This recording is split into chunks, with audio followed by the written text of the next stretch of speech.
Hello and welcome to this episode of Pixel Theories Online, the Pixel Tactics theory show where I, your host, Marco De Santos, try my best not to be so bad at Pixel Tactics Online that I lose to the AI. In the previous episode, we had a Lucas deck, and that was really interesting.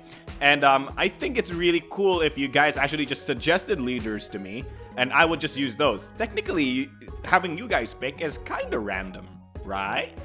Anyway, in this episode, we're probably gonna use leader number 7. Lucky number 7.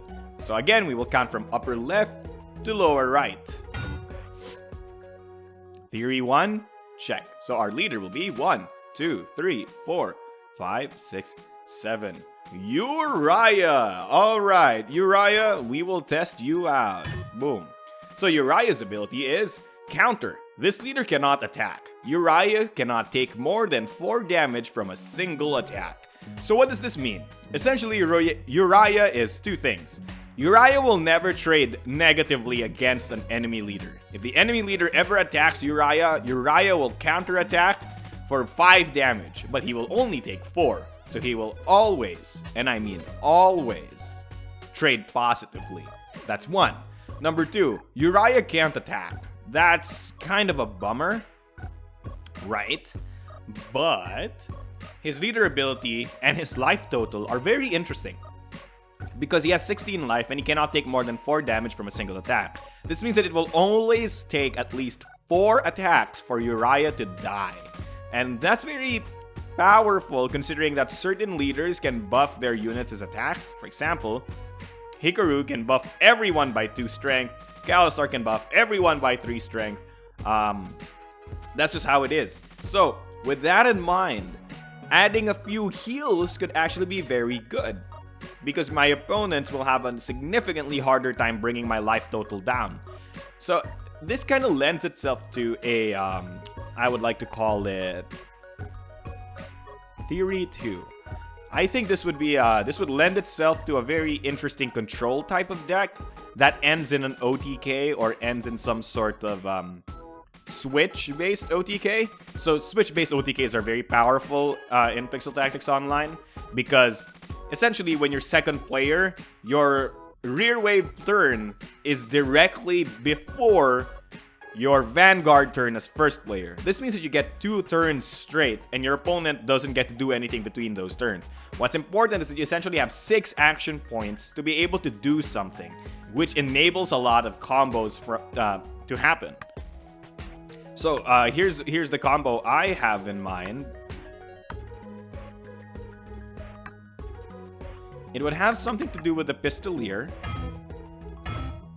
Since the Pistolier has free attack and ranged attack, if you put him in the Vanguard, he can attack twice without having to cost any action points. 1. Number 2, we need to give this guy some buffs. The Twin Blade gives the Forerunner, or the unit in front of it, double attack, which means now we have double attacking Pistoliers. Check. So this is a total of 6 damage. That's still not enough. Alright, what can we do? Well, we can find ways to give strength to the Pistolier, aka buff it, right?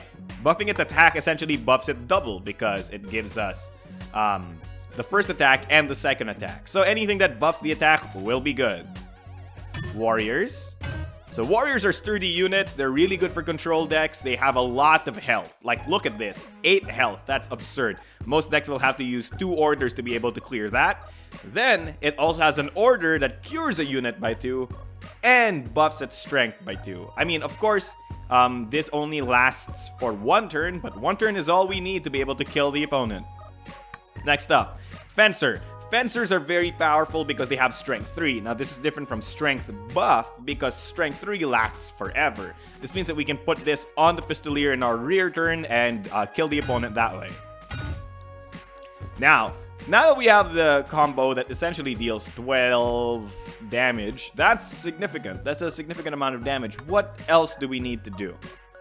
Well, is there any more ways that we can make the combo deal more damage?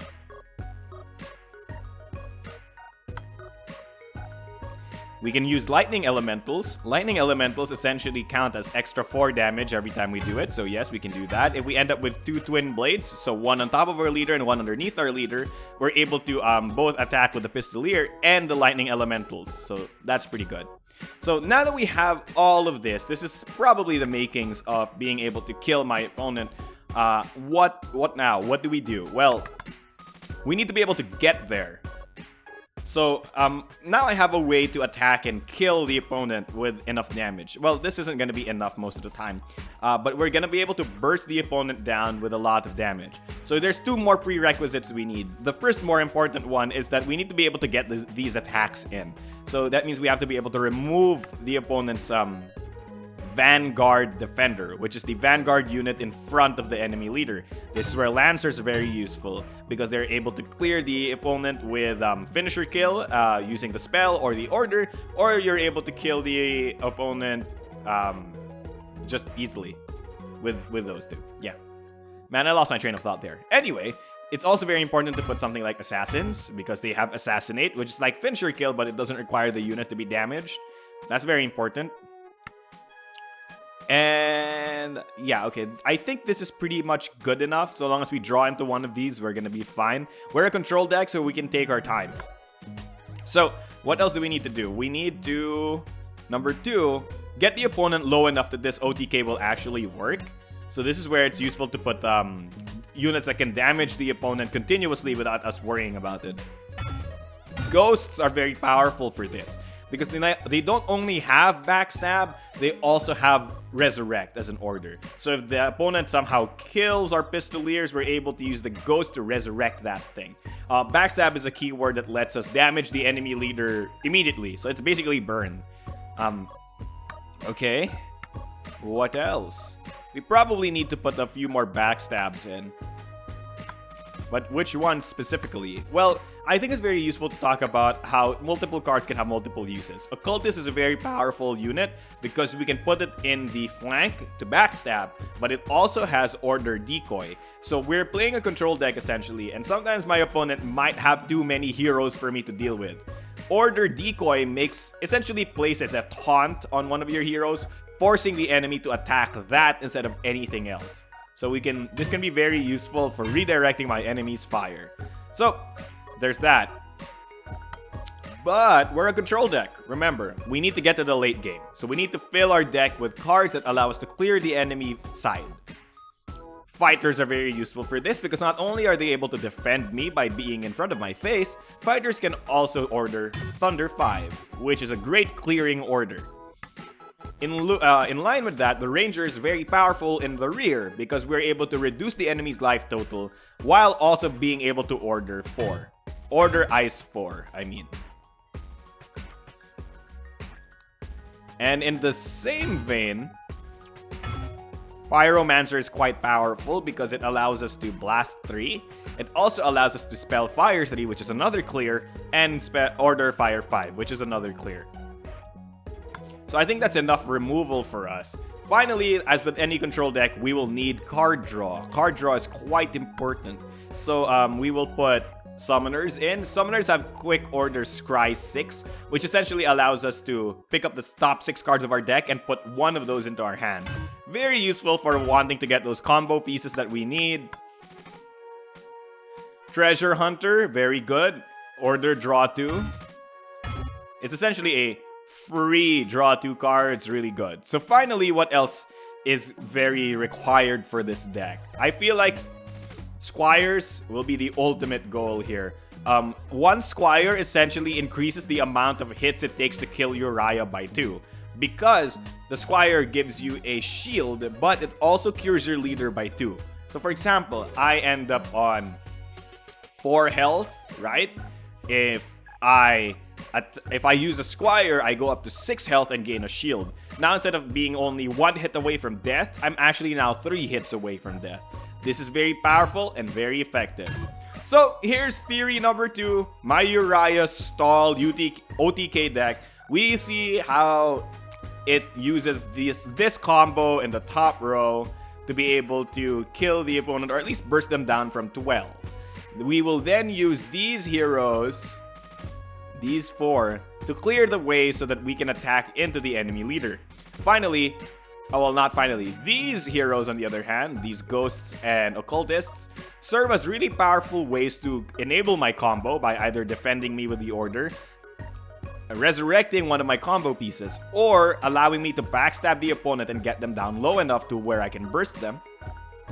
Finally, we have, well, not finally, oh gosh, I keep saying finally. Then we have these fighters, rangers, pyromancers, which allow me to clear the board, again, as a control deck. That's very powerful.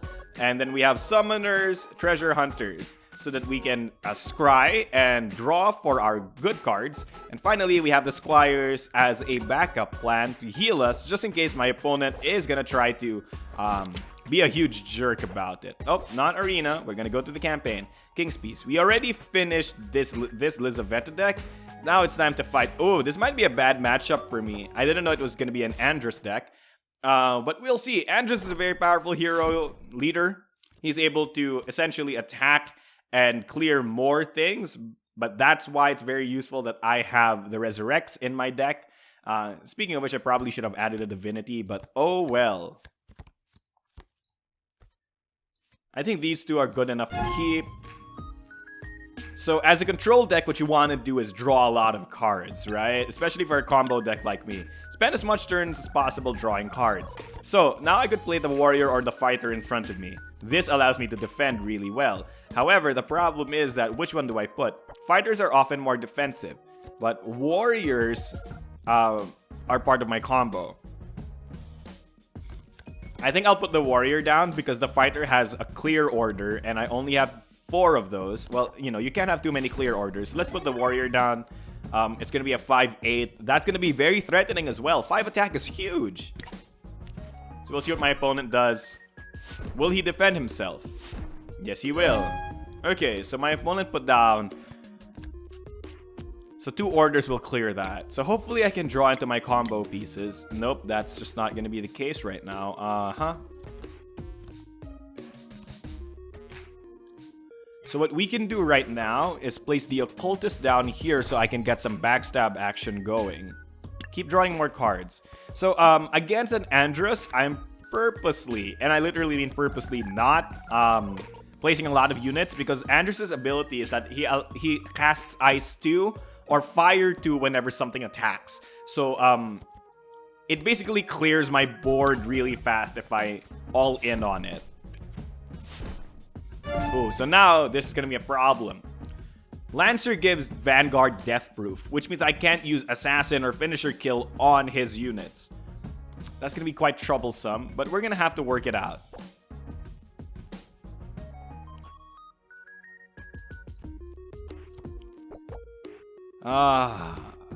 So Pyromancer is usually really good.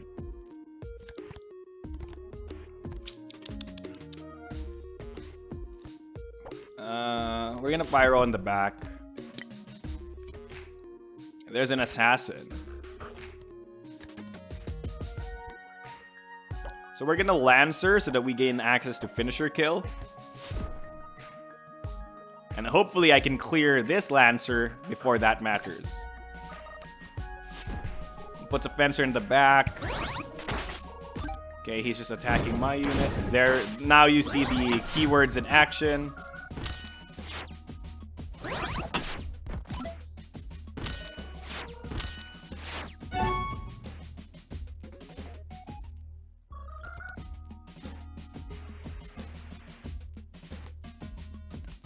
So what's scarier to me?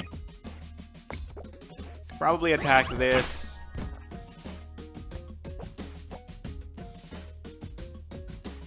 Do this to clear these 2. And hopefully open this up to counterattacks. And then... So I didn't draw any of my combos, so we're gonna have to like outlast the opponent. We draw 2 cards. Okay, that's some defenses. It's not bad. Okay, so we have Strength Buff Inspire. Who are you gonna end up hitting? Ooh, rough. I think my opponent did that in the wrong order. Well, it doesn't really matter because, you know, I'm Uriah. Okay, we can backstab the opponent right now.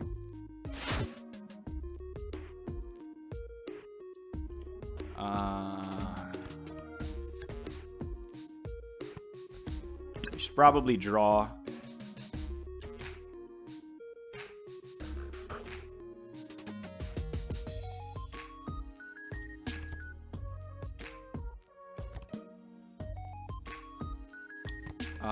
He has a fencer.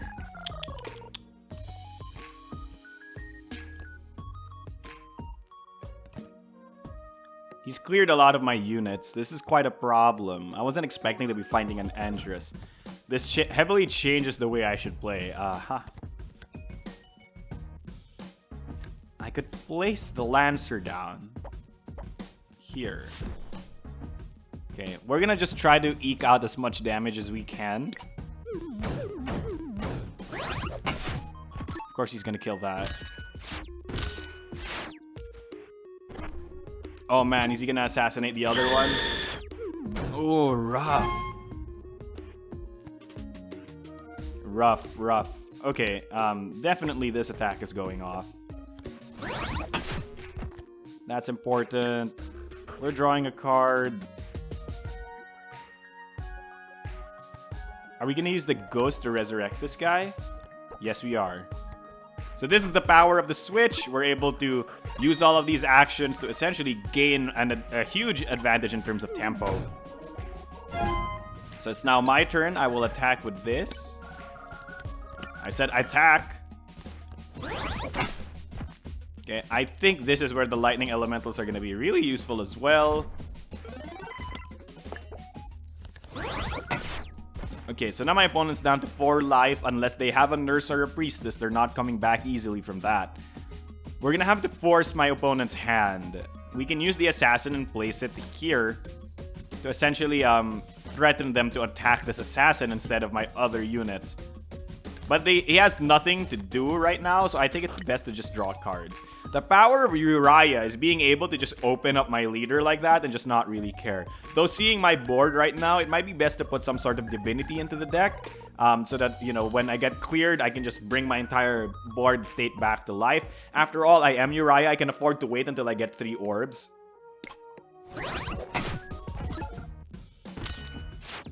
Ouch.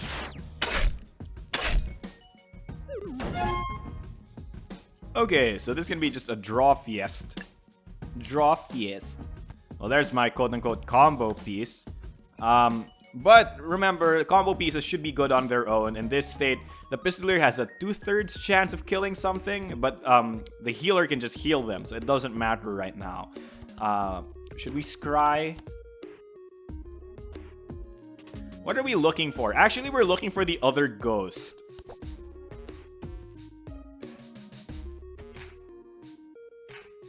We're actually looking for the other ghost. So if my opponent doesn't move anything in front of him, I can actually look for the other ghost, resurrect my Lancer, buff it with Fencer, and then attack him.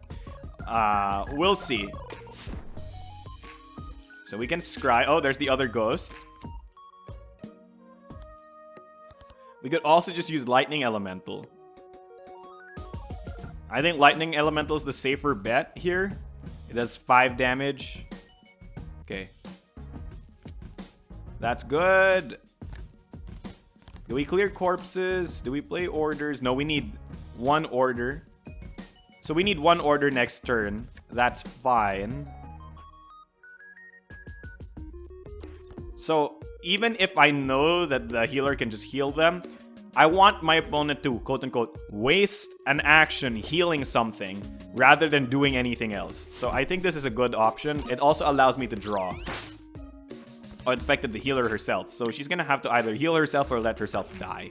Next turn, I can Lightning Elemental into Fencer, the opponent's face, and hopefully that kills him.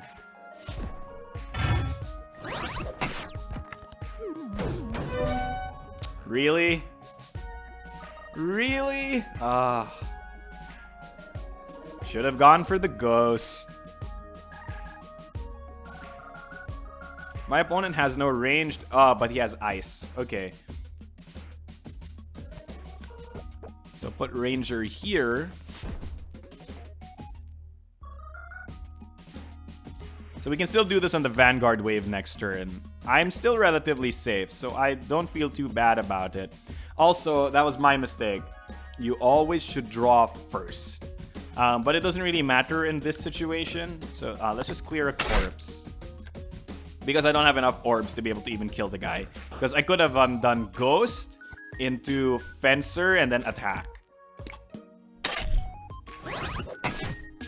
Oh, he attacked my leader instead. Okay, that's kind of good for me. There's the vampire.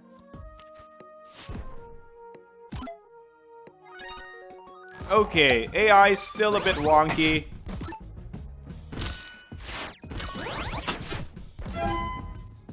But you saw how important...